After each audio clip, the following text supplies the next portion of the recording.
من يهد الله فلا مضل له ومن يضلله فلا هادي له ونشهد أن لا إله إلا الله وحده لا شريك له ونشهد أن سيدنا ومولانا محمدا عبده ورسوله أما بعد فأعوذ بالله من الشيطان الرجيم بسم الله الرحمن الرحيم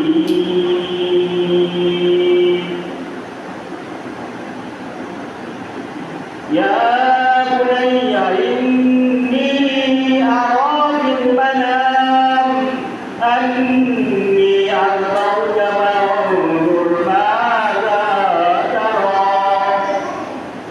فقال الله تعالى لن ينال الله لحومها ولا دماؤها ولكن يناله التقوى منكم وقال النبي صلى الله عليه وسلم إن الله لا ينظر إلى صوركم وأموالكم ولكن ينظر إلى قلوبكم وأعمالكم আল্লাহ রাব্বুল আলামিনের কাছে লাখ কোটি শুকরিয়া যে আল্লাহ রাব্বুল আলামিন আমাদেরকে দুনিয়ার সমস্ত ফিতনা ফাসাদ থেকে হেফাজত করে আল্লাহ রাব্বুল আলামিনের ঘরে আসা বসা এবং কিছু কথা বলা এবং শোনার তৌফিক দান করিয়াছেন। এই জন্য সকলেই বলে আলহামদুলিল্লাহ। আজকে আলোচনার বিষয় হচ্ছে কুরবানি সম্পর্কে আলোচনা করা হবে ইনশাআল্লাহ। কুরবানির সূচনা কোথায় থেকে হয়েছিল? কুরবানির সূচনা হয়েছিল হযরত আদম আলাইহিস সালামের যুগ থেকে, অর্থাৎ মানুষের সূচনা থেকে কুরবানির সূচনা।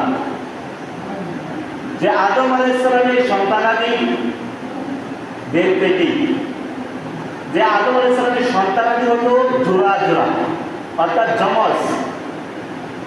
প্রথম একজন ছেলে একজন মেয়ে, তারপরে একজন ছেলে একজন মেয়ে, এভাবে প্রতিবার একজন ছেলে একজন মেয়ে, একজন ছেলে একজন মেয়ে এভাবে জন্মগ্রহণ করত।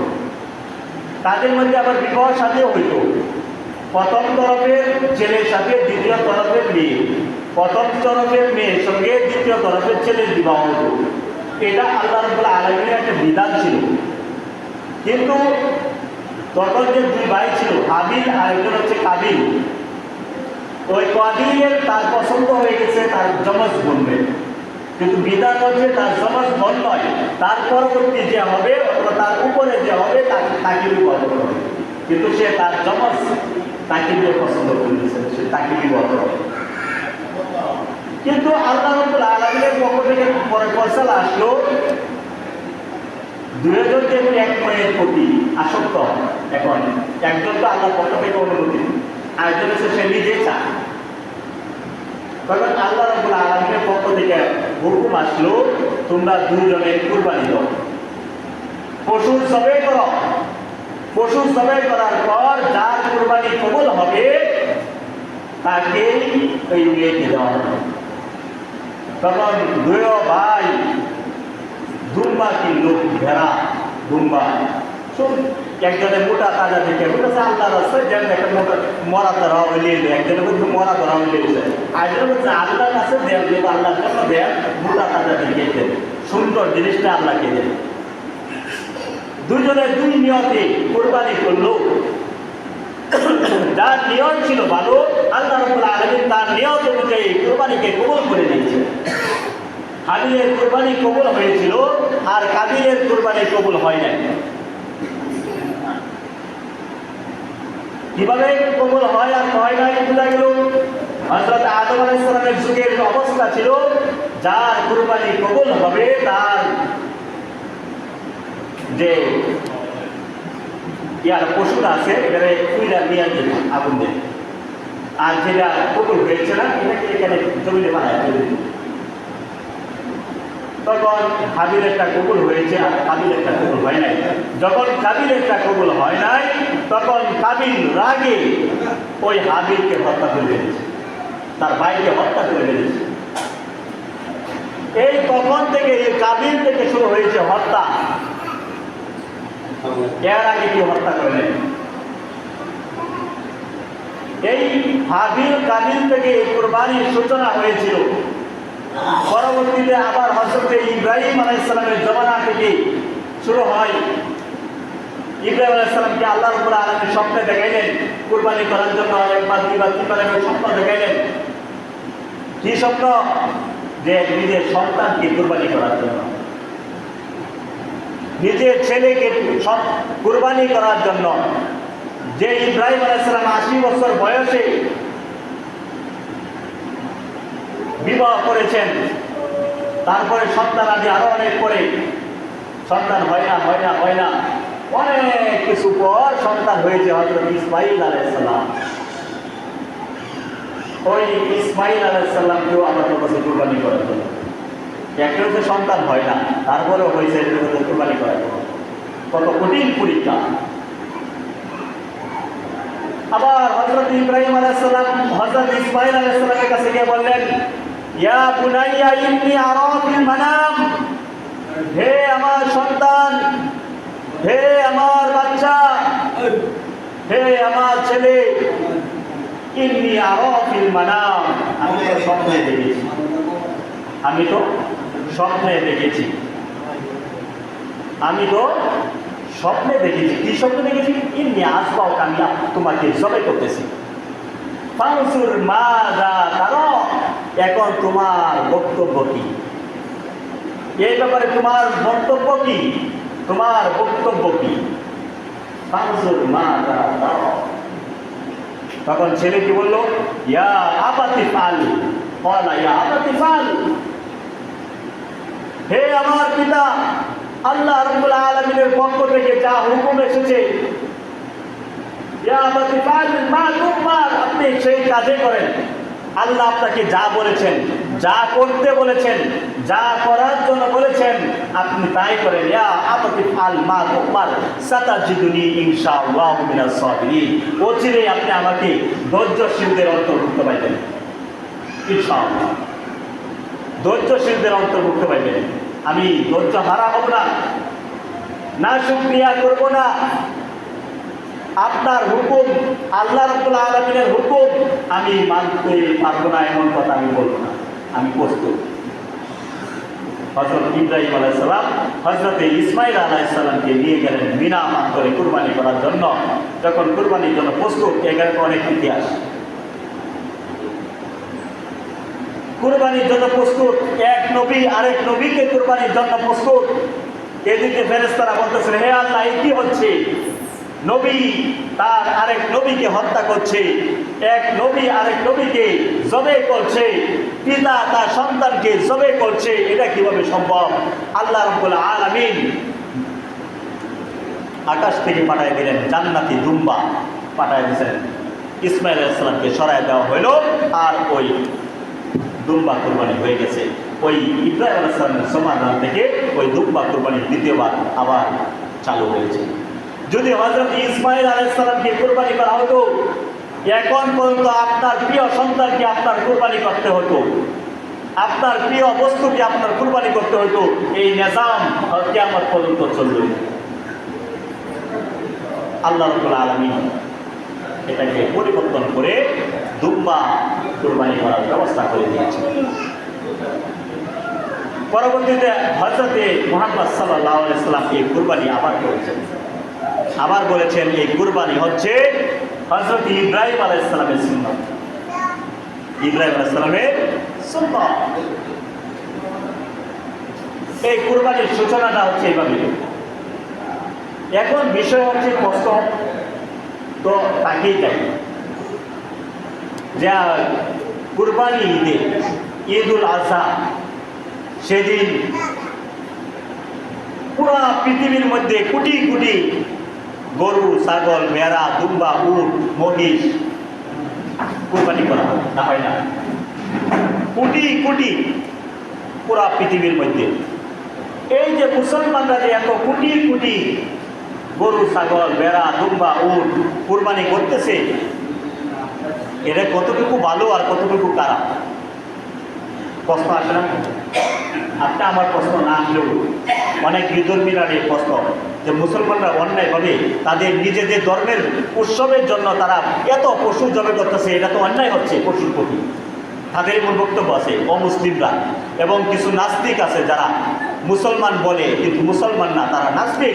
ওই নাস্তিকরাও বলে মুসলমানরা এবার এটা কিভাবে করে তারা নিজেদের উৎসবের জন্য, নিজেদের আনন্দের জন্য এত এত লক্ষ লক্ষ কোটি কোটি গরু, ছাগল, মহিষ, উট কোরবানি করে, এটা তো মানান যায় না। কষ্ট কিন্তু আসে। এখন এত প্রশ্ন করেও আপনি এগুলো কুরবানি করতে পারবেন না কোরআন দ্বারা বুঝেন, হাদিস দ্বারা বুঝেন, তারপরে বিজ্ঞানের বাও বুঝেন। বোঝা দরকার নাই? বোঝার দরকার আছে না নাই? বোঝা দরকার আছে। কোরআন দ্বারা প্রথম বুঝেন আল্লাহ রাব্বুল আলামিন কোরআনে কোনো কিছু বলছেন কিনা। উহিল্লাত লাকুম বাহিমাতুল আনআম, আল্লাহ রাব্বুল আলামিন কোরআনে পাকের মধ্যে বলেন যে তোমাদের জন্য হালাল করা হয়েছে চতুষ্পদ জন্তুকে। উহিল্লাত লাকুম বাহিমাতুল আনআম, তোমাদের জন্য চতুষ্পদ জন্তুকে হালাল করা হয়েছে। এখন চতুষ্পদ জন্তু কি? গরু, ছাগল, ভেড়া, দুম্বা, উট, এগুলো খাওয়া কি করা হয়েছে আমাদের জন্য? আল্লাহ রাব্বুল আলামিন বলেছেন হালাল করা হয়েছে। আবার আরেক আয়াতে আল্লাহ রাব্বুল আলামিন বলেন ওয়াল আনআমা খালাকাহা লাকুম ফিহা দিফু ওয়া মানাফিউ ওয়া মিনহা তা'কুলুন, তিনি তো চতুষ্পদ জন্তু সৃষ্টি করেছেন এবং যার মধ্যে তোমাদের জন্য রয়েছে শীত বস্তু। শীতের অনেক পোশাক, অনেক কিছু আছে যেগুলো গরুর চামড়া দিয়ে, উটের চামড়া দিয়ে, অন্যান্য পশুর চামড়া দিয়ে শীতের বস্তু জিনিস তৈরি করা হয় আপনার আমাদের জন্য। এই কথাটা আল্লাহ রাব্বুল আলামিন বলতেছেন। আবার বাঁচার উপকরণ হিসাবেও এই যে গরুর গোশত, এটা বাঁচার উপকরণ না? গরুর গোশত, উটের গোশত, এগুলো বাঁচার উপকরণ। এবং তাছাড়া আরও বহু উপকার, অনেক আরও উপকার রয়েছে। এইগুলোর দ্বারা আপনি জুতা তৈরি করতেছেন, করতেছে না? এগুলো দ্বারা অনেক কিছু করা হইতেছে। আবার আরেক আয়াতের মধ্যে আল্লাহ রাব্বুল আলামিন বলেন ওয়া ইন্না লাকুম ফিল আনআমি লাইবারা নুসকিকুম ফি মিম্মা ফি বুতুনিহা ওয়া লাকুম ফিহা মানাফিউ কাসীরাতুন ওয়া মিনহা তা'কুলুন, নিশ্চয়ই তোমাদের জন্য গবাদি পশু আছে শিক্ষা। গবাদি পশুতে আছে কি? অর্থাৎ চতুষ্পদ জন্তুর মধ্যে রয়েছে আমাদের জন্য শিক্ষা। তার উদয়ে যা আছে, অর্থাৎ তার উদয়ের মধ্যে যে দুধ রয়েছে, এই দুধও মুসলমানদের মানুষের জন্য একটা খাবার। তার উদয়ে যে রয়েছে দুধ, এই দুধও কি মানুষের জন্য রয়েছে খাবার। তোমাদেরকে এই দুধ কি করা হয়? পান করানো হয়। এবং তার মধ্যে তোমাদের আছে বহু উপকারিতা, আর তা থেকে তোমরা খাদ্য গ্রহণ করো না। খাদ্য গ্রহণ করি না? আর কোরআনে আয়াত, অর্থাৎ কোরআন দ্বারা বোঝা যায়, আল্লাহ রাব্বুল আলামিনের পক্ষ থেকে বোঝা যায় যে চতুষ্পদ জন্তু খাওয়া হালাল, খাওয়া যাবে, কোনো সমস্যা নাই। এটা কোরআন দ্বারা। এখন তারপরে তো বিজ্ঞানের কথা থেকে যায়, বিজ্ঞানের কথা থেকে যায় না? আবার কোরআনে আরেক আয়াতে আছে কুল ইন্না সলাতি ওয়া নুসুকি ওয়া মাহইয়ায়া ওয়া মামাতি, কুল হে নবী আপনি বলুন ইন্না সলাতি, নিশ্চয় আমার নামাজ, ওয়া নুসুকি এবং আমার কুরবানি, ওয়া মাহইয়ায়া আমার জীবন, ওয়া মামাতি আমার মৃত্যু, লিল্লাহি রাব্বিল আলামিন, একমাত্র আল্লাহ তাআলা। আমার কুরবানি কার জন্য? আল্লাহর জন্য। আমার নামাজ কার জন্য? আল্লাহর জন্য। আমার জীবন আল্লাহর জন্য। আমার মৃত্যু আল্লাহর জন্য। এই কথাগুলো বলতেছি না? তাহলে কোরবানি কি? আল্লাহর জন্য। তাহলে এটা কি? কোরবানি হালাল। এখন বিজ্ঞানের দিক থেকে একটু লক্ষ্য করি, বিজ্ঞানে কি বলে? কোরবানি করা যাবে কিনা? গরু জবে করা যাবে কিনা? ছাগল জবে করা যাবে কিনা? বিজ্ঞানে কি বলে? বিজ্ঞানের বিষয়টাও জানা দরকার। এক নাম্বার হচ্ছে খাবার দুই ধরনের রয়েছে। একটা হচ্ছে ভেজ খাবার আর একটা হচ্ছে নন ভেজ। এটা বুঝতে হবে, একটা ভেজ খাবার আর একটা হচ্ছে নন ভেজ। ভেজ খাবার হচ্ছে যত ধরনের শাক সবজি ফল ফলাদি, এইগুলো হচ্ছে ভেজ খাবার। যে শাক সবজি যে সমস্ত আমরা খাবার খাই চাল থেকে সবগুলো কিন্তু ভেজ খাবারের অন্তর্ভুক্ত। এই সমস্ত খাবার দ্বারা মানুষের পরিপূর্ণ ভিটামিন হয় না, পরিপূর্ণ আয়রন হয় না, পরিপূর্ণ ক্যালসিয়াম হয় না। না শাকসবজি খেলে পরিপূর্ণ পুরা বডির ক্যালসিয়াম হয়ে যায়, পুরা বডির আয়রন হয়ে যায়, পুরা বডির ভিটামিন হয়ে যায়, এমন কোনো কিছু পরিপূর্ণ হয় না। পরিপূর্ণ করতে গেলে 100% করতে গেলে ভেজ খাবারের পাশাপাশি নন ভেজ খাবারও খেতে হবে। আর নন ভেজ খাবার হচ্ছে চতুষ্পদ জন্তুর গোস্ত। নন ভেজ খাবার কি? চতুষ্পদ জন্তুর গোস্ত হচ্ছে নন ভেজ খাবার। এই নন ভেজ খাবার পুরো ব্যবস্থা রাখা হয়েছে। যদি আপনি চতুষ্পদ জন্তুর খাবার খান তাহলে আপনার ক্যালসিয়াম হবে, আপনার আয়রন হবে, আপনার ভিটামিনও হবে, যেটা শাকসবজি দ্বারা পরিপূর্ণ হচ্ছে না। ওই বাকি পরিপূর্ণ যেটি হচ্ছে না সেটা আপনার গোস্তের মাধ্যমে পরিপূর্ণ হয়ে যায়। এখন বিষয় হচ্ছে যে আপনি যে গরুর গোস্ত খাবেন আবার শাকসবজি খাবেন, এই শাকসবজির জন্য দাঁতের বিভিন্ন রকম রয়েছে, দুই ধরনের দাঁত রয়েছে। একটা হচ্ছে সুচালু দাঁত, আরেকটা হচ্ছে সমান্তরাল দাঁত। সুচালু দাঁত আর একটা হচ্ছে সমান্তরাল দাঁত। সমান্তরাল দাঁত হচ্ছে গরু, ছাগল, ভেড়া, দুম্বা, উট, এই ধরনের যত পশু পাখি রয়েছে এগুলো রয়েছে সমান্তরাল দাঁত। আর ওই যাদের সমান্তরাল দাঁত রয়েছে তারা শাক সবজি ছাড়া অন্য কোনো খাবার খাইতে পারে না। তারা যদি গোস্ত খায় তাদের হজম হবে না, তাদের হজম শক্তি নাই। হজম করার মতো যে জিনিসটা দরকার তাদের সেটা নাই, তারা গোস্ত হজম করতে পারে না। কোন সময় দেখছেন গরু গোস্ত খাইছে, ছাগল গোস্ত খাইছে, সময় খাইছে। আবার রয়েছে এমন কিছু প্রাণী রয়েছে যাদের রয়েছে সুচালু দাঁত, তারা হচ্ছে বাঘ। যেমন বাঘ কোন সময় শাকসবজি খায় না, না খাইছে, ঘাস খাইছে দেখছেন। কোন সময় এই হিংস্র যত ধরনের প্রাণী রয়েছে তারা গোস্ত ছাড়া অন্য কোনো কিছু খায় নাই। অর্থাৎ আল্লাহ রাব্বুল আলামিন প্রাণীকে দুই ভাগে বিভক্ত করেছেন। কিছু প্রাণী তারা ভেজ খাবার খাবে আর কিছু প্রাণী তারা নন ভেজ খাবার খাবে। হয় তারা শাকসবজি খাবে, না হয় তারা গোস্ত খাবে। আর মানুষ এমন এক প্রাণী, মানুষ এমন এক জীব, তার মধ্যে রয়েছে দুই গুণ। তাদের মধ্যে কি রয়েছে? দুই গুণ। মানুষের দাঁতের মধ্যে রয়েছে সমান্তরাল দাঁত, মানুষের দাঁতের মধ্যে রয়েছে সুচালু দাঁত। সুচালু দাঁতও আছে, সমান্তরাল দাঁতও রয়েছে। এই জন্য মানুষ শাকসবজি খাইলেও হজম হয়, মানুষ গোস্ত খাইলেও হজম হয়, না হয় না? আপনারা যারা গোস্ত খাইলে হজম হয় না? হয় না? না খাইলে আটকে থাকে? হ্যাঁ, গোস্ত খাইলেও হজম হয়, শাকসবজি খাইলেও হজম হয়। আল্লাহ রাব্বুল আলামিনের পক্ষ থেকে বিধান চলে এসেছে মানুষের জন্য, হে মানুষ, তুমি নন ভেজ খাবারও খাইতে পারবা, অর্থাৎ গোস্তও খাইতে পারবা, এবং ভেজ খাবারও শাকসবজিও খাইতে পারবা, তোমাদের কোনো সমস্যা হবে না। তোমাকে দুইটা হজমতন্ত্র দেওয়া হয়েছে। একটা হজমতন্ত্রের মাধ্যমে তুমি নন ভেজ খাবার খাইবা, একটা হজমতন্ত্রের মাধ্যমে তুমি ভেজ খাবার খাইবা। এটা হচ্ছে বৈজ্ঞানিক অবস্থা। তাহলে দুই দাঁত পাইলাম দুই ধরনের, সুচালু দাঁত, সমান্তরাল দাঁত, ঠিক আছে না? খাবার দুই ধরনের, ভেজ খাবার, নন ভেজ খাবার। এগুলো বুঝলে যে কোনো বিতর্কী লোক কথা বলুক, সমস্যা নাই, সব কথার উত্তর ক্লিয়ার চলে আসবে। যেখানে বিতর্কীর কথা রয়েছে সেখানে মুসলমানদেরও কথা রয়েছে। অনেক বিষয় আমরা জানি না, কিন্তু বিষয় আসলে সব বিষয় সহজ হয়ে যায়। এজন্য হিন্দু ধর্মেও গরু খাওয়ার নিয়ম রয়েছে, যেটা হিন্দুদের পুরোহিত, হিন্দুদের যারা লিডার, তারা কিন্তু এটা বলে না। এরা আলোচনা হবে সামনে ইনশাআল্লাহ। তাদের ধর্মেও যে গরু খাওয়ার নিয়ম রয়েছে, আলোচনা আসবে ইনশাআল্লাহ। যে হিন্দু ধর্মের নিয়ম আছে কি জীব হত্যা মহাপাপ, বৌদ্ধ ধর্মে কি জীব হত্যা মহাপাপ, অন্য ধর্মের মধ্যে এটা আছে, শুধু মুসলমানদের মধ্যে জীব হত্যা মহাপাপ না।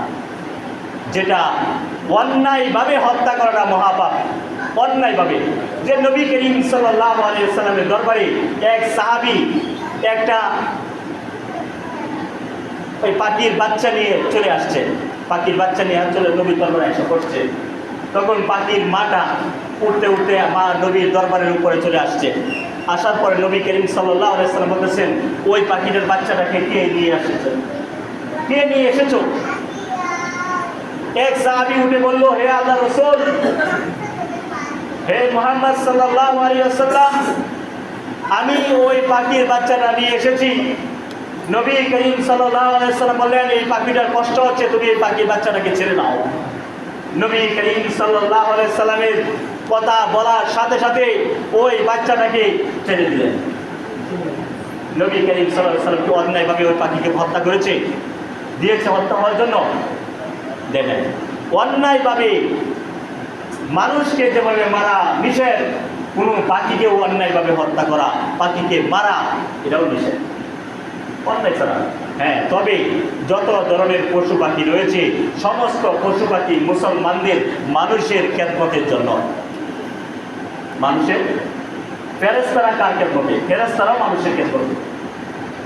অর্থাৎ মানুষ ব্যতীত যত ধরনের জীব জন্তু রয়েছে, গাছপালা থেকে নিয়ে জমিন বলেন, আসমান বলেন, সব কিছু শুধু মানুষের খেদমতের জন্য। কার খেদমতের জন্য? সব কিছু মানুষের খেদমতের জন্য, আর কোনো কিছু না। যে কুরবানির ব্যাপারে আল্লাহ রাব্বুল আলামিন আরেক আয়াতের মধ্যে বলেন, লা ইয়ানালাল্লাহু লুহুমুহা ওয়ালা দিমাউহা ওয়ালাকিন ইয়ানালু তাকওয়া মিনকুম। লা ইয়ানালাল্লাহু লুহুমুহা, যে আমি যে কুরবানি করি, যে কোনো পশু কুরবানি করি, ওই পশুর গোশত আল্লাহ রাব্বুল আলামিন দরবারে পৌঁছে না। লা ইয়ানালাল্লাহু লুহুমুহা, লুহুমুর রাহমাত গোশত আল্লাহ তাআলার দরবারে গোশত পৌঁছে না। ওয়ালা দিমাউহা, দিমাউল রক্ত আল্লাহ রাব্বুল আলামিনের কাছে রক্তও পৌঁছে না, গোশত পৌঁছে না, রক্তও পৌঁছে না।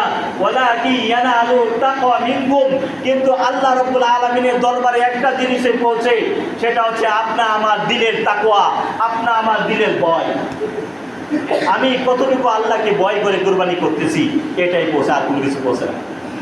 আল্লাহর ভয়ে কুরবানি করছি কিনা এটাই পৌঁছে। আমি কার ভয়ে কুরবানি করতেছি? আল্লাহকে রাজি খুশি করার জন্য না লোক দেখানোর জন্য?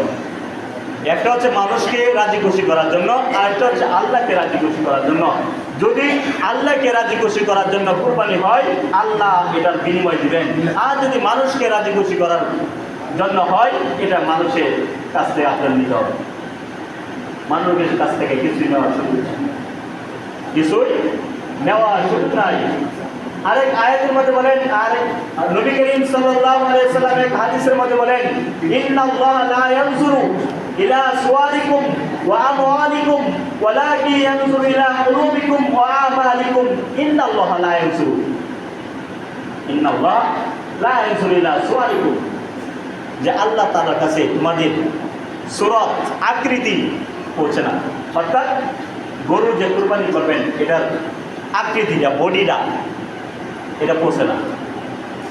ইন্নাল্লাহা লা ইয়ানজুরু ইলা সুওয়ারিকুম ওয়া আমওয়ালিকুম, এবং তোমাদের কাজকর্ম এগুলো পৌঁছে না। ওয়ালাকিন ইয়ানালু তাকওয়া মিনকুম।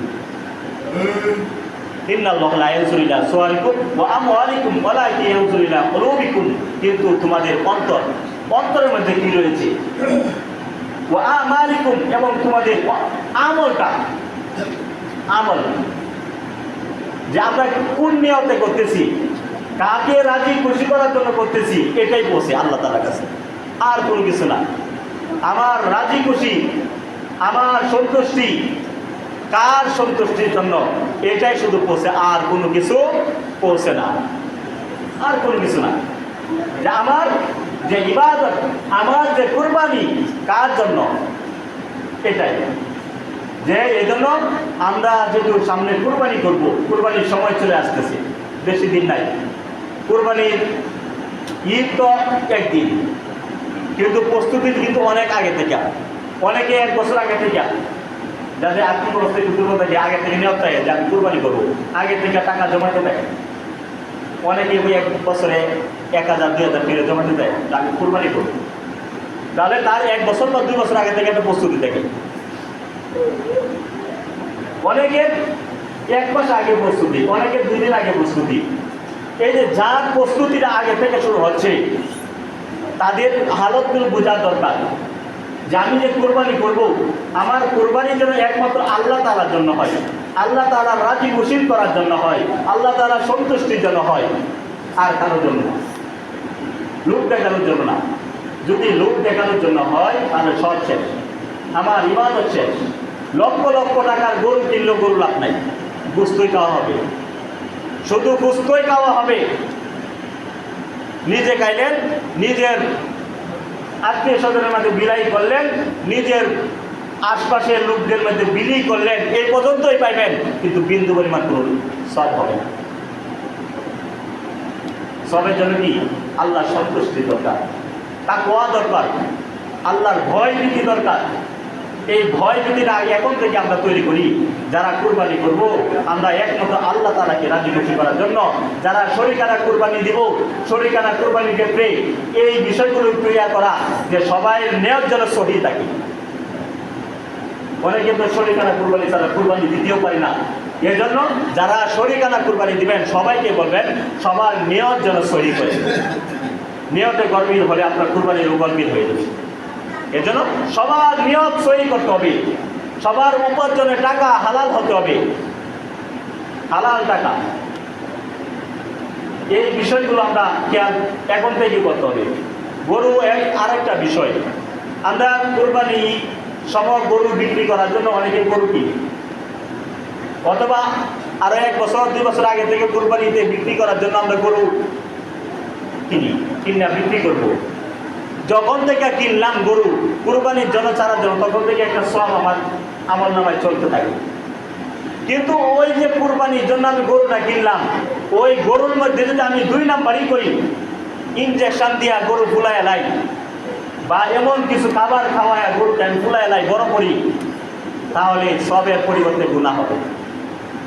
সবের পরিবর্তে একই জিনিস, একটাই গরু, এটার মধ্যে আমার সব হচ্ছে, একই জিনিস ওই গরুর মধ্যে আমার গুনাহ হচ্ছে।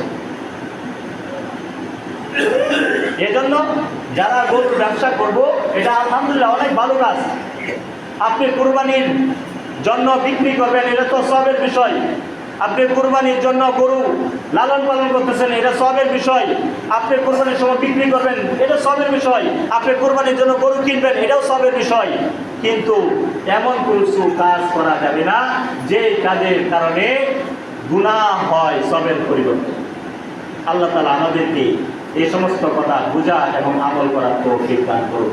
যারা সুন্নাত পড়ে নাই, তারা আপনার জন্য আদায় করুন।